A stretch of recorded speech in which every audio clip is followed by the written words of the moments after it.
Hey everybody, it's Neil. Do you ever go to a charging station and it's like one of those traditional ones that doesn't have the Tesla adapter? Well, I have a Tesla car, so I need something like this. So I'll show you guys what this is and how it works.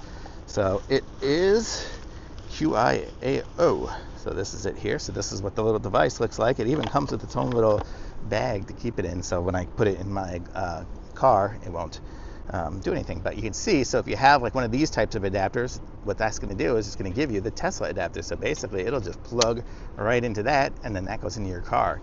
I mean, and then it kind of locks into place with the regular connection. You can pull it out and do whatever, so you don't want to lose it. But actually that was my problem, was I lost my original one, so I needed another one. Like, the car did come with one, but so this is a nice one here. It seems really heavy duty, so I know some of those cheap crappy ones that were going to melt. This one here you're not going to have that kind of issue with. It's really good, and it fits right into the charger, and you're good to go. So it'll fit right into the car just like a normal Tesla adapter would. So super cool. Thumbs up for me.